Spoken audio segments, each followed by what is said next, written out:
Hello, Julia here. I thought I'd record a quick video because this morning in my quiet time when I was trying to figure out, what to do today, be guided for the day, I heard the words be vulnerable. And it kind of stuck out in my mind and in my heart because vulnerability is not something I do often, if at all. I tend to be the friend that my friends come to when they have a problem because I fix it and solve it. That's how I tend to operate. And I don't often sort of break down and admit when I need help and I need support. And that actually almost cost me my business this year. And I wanted to share that story with you in the hope that it blesses, encourages, inspires you as well. So last September, I went to an event in London that, to say it transformed my life would be an understatement. I had been quite happily running my wedding and event business, and I was mentoring other wedding business owners to grow their business in a way that felt true to them. And I was having a great time. Business was going great. I was traveling, I was training, I was doing all of the things that I really wanted to do. There was money in the bank, and all of the nice things were happening.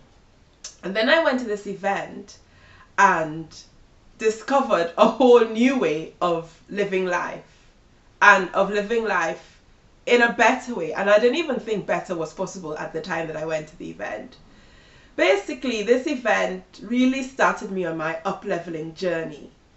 And sometimes I felt like if up-leveling meant unraveling, but I didn't know that that was part of the process. The unraveling was to come in the months that followed.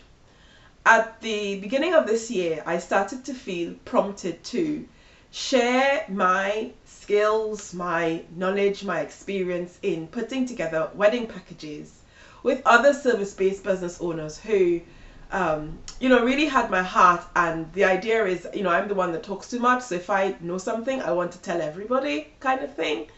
So, but I was nervous because I kept thinking, well, who's going to listen to me? I'm not this super fabulous six-figure business coach or anything.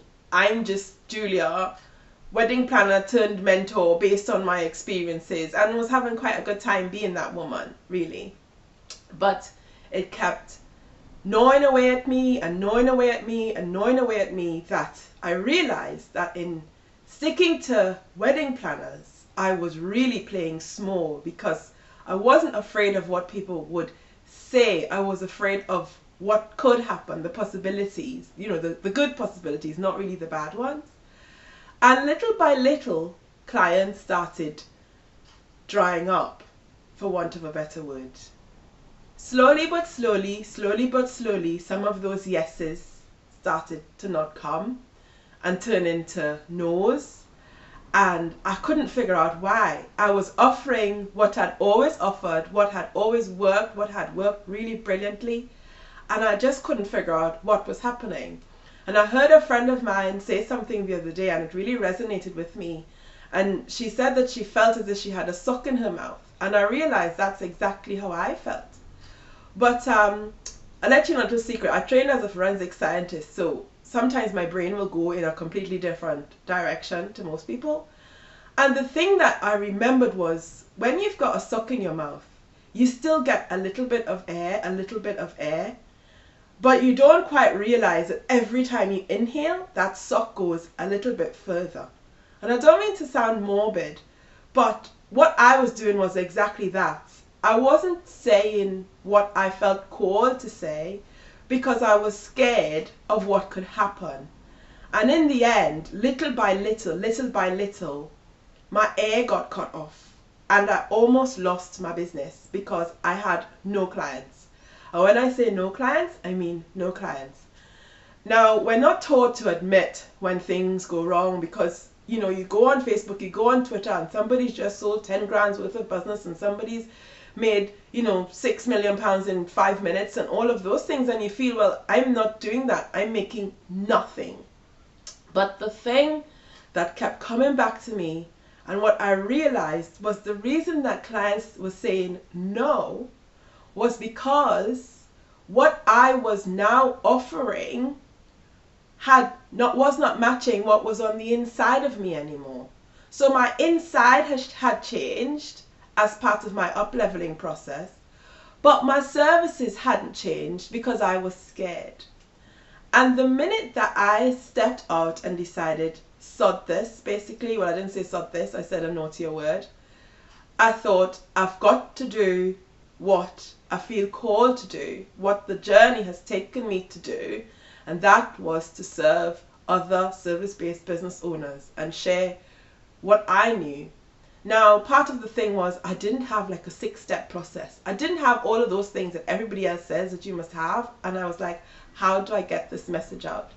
And one day my husband said to me, what you have to realize, people want you. And I thought, God. So I set off, and one of my friends, I have to say, volunteered to be my first Package Your Passion client. God bless her. I was terrified when I went to see her because I thought, you know, how am I going to do this? But I did it, and it worked. And guess what? That one friend referred me to another person, and another person heard and told another person. And then little by little, I started getting more yeses. And it was such a relief because I could breathe again. The thing that I was so worried about, so freaked out about, I didn't want to use the word intuition. Like intuition. I didn't want to admit that some of what I do is analytical, but some of what I do is intuitive as well. And that was freaking me out. So why I'm sharing this video is because I want you to kind of stop and take a look at what you're offering and what your heart is saying, and how you're offering it and what your heart is saying.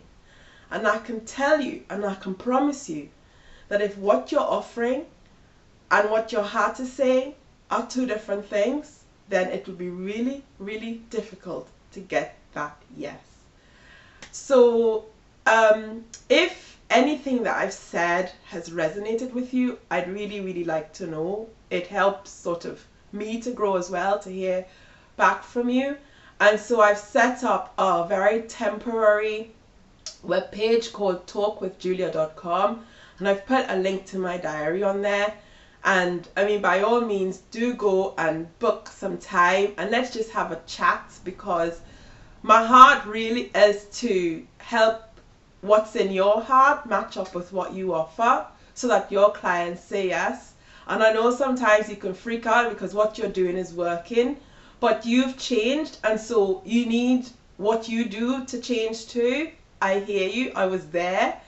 So let's talk about it, and I would love to help you in any way at all. I'd love to support your big vision, and hopefully we can speak soon. Bye.